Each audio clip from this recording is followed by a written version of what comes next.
everyone, it's Old Guardian here.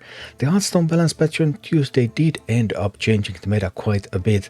I will take a deeper look into all of the best decks in the coming days, but today I wanted to feature something that has really blossomed after the balance patch, and that's Highlander decks. There are so many Highlander decks that see play right now on the ladder. If you want to play some Highlander decks, there's never been a better time to do so in the history of Hearthstone. In this video, I'm going to take a look at 7 Highlander decks.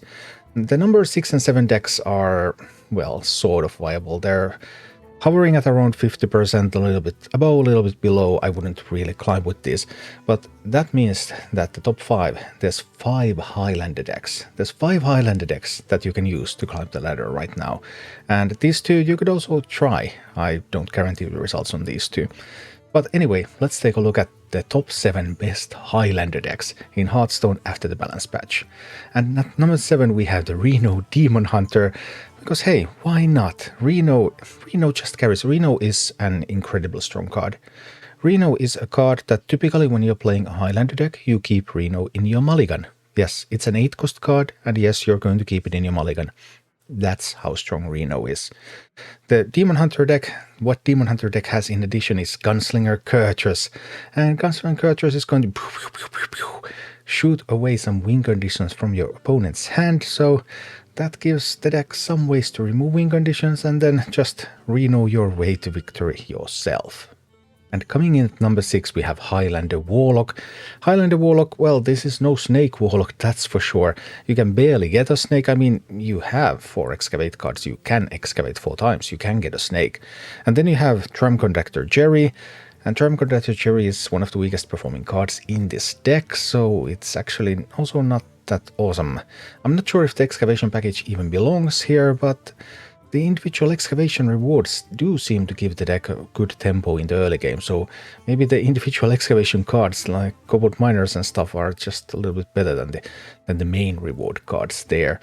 Other than that, Sargeras the Destroyer. Sargeras, one of the best titans. Sargeras is still a fine win condition. If the game goes long, Sargeras remains one of the best ways to win games, although not the best one anymore because Druid now has that one.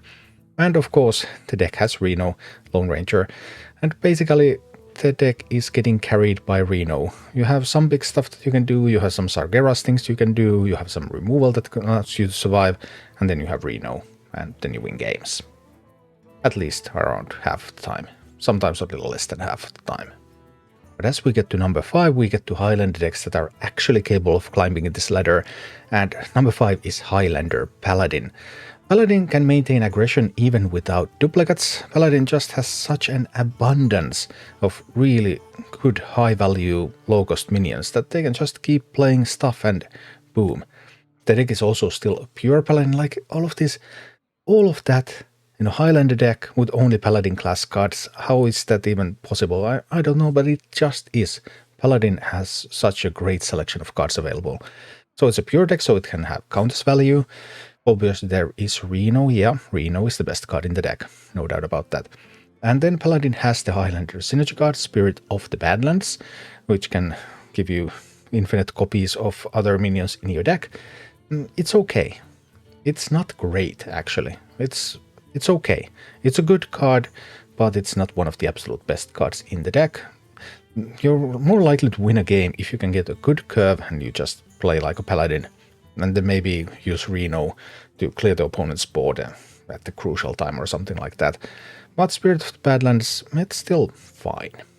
Number 4 is what happens when you just put all the legendary cards that you have lying around everywhere, then you put them in a single deck and you just say, okay, let's go win some games. That's Highlander Hunter. This is basically Hound Hunter. Hound Hunter was already notoriously expensive with all the legendary cards, but now you add some more legendary cards to this because you can put in Thunderbringer together with some elementals. Although, to be honest, Thunderbringer and Ragnaros are free, so okay, they're not actually costing you anything. But there is Neptune Tidehunter here as well. And then you have Reno, and Hunter also has a specific, class-specific Highlander synergy card, who is Teldurin the Lost in this case, and Reno and Teldurin are the big cards in this deck. They are the best cards in the deck. Reno, Teldurin, Agramar. It's like the top 3 cards. But also, whenever you can Thunderbringer some of your elementals out from your deck, as long as you don't draw them, then that can also give you some keys to victory.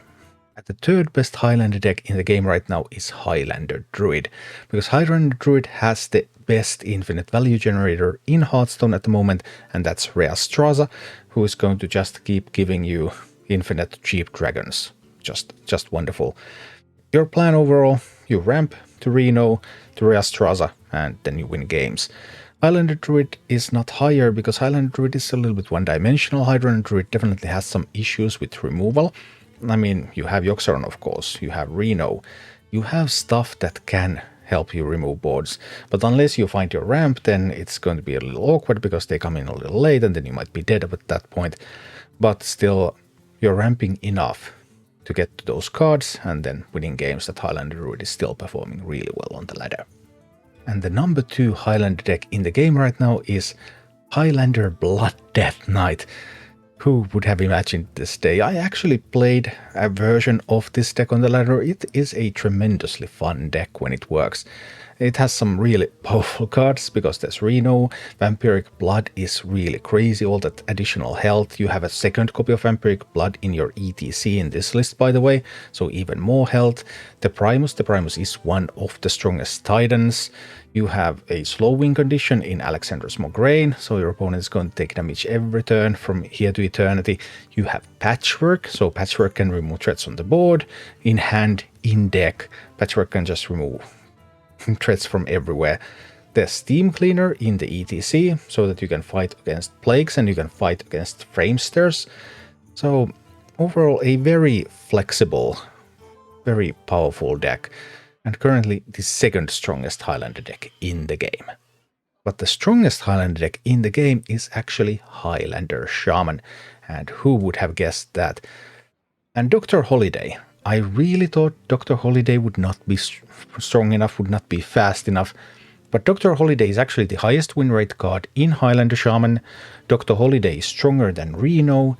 Dr. Holiday is the card that you want in your mulligan when you're playing Highlander Shaman. How crazy is that? Well, Dr. Holiday is it's just good. Then you have Framester. Framester counters other Highlander decks because it shuffles duplicates into their deck. You have a second Framester coming from your ETC, so your odds to find Framester are pretty good, and if you find that before they get to do their Reno, then they don't get the Reno effect. They still can get the Reno hero power though. Reno is not completely out even with Framester, but of course it doesn't clear a board then. And overall, Highlander Shaman is it's a jack of all trades, master of none type of deck. It has damage, it has removal, it has healing, it has all sorts of answer to all sorts of situations. And right now, when propped up with Dr. Holiday and with Reno Lone Ranger, this sort of jack of all trades deck actually seems to be doing really well on the ladder. It's one of the best decks in the game at the moment, and it's the best Highlander deck that you can play.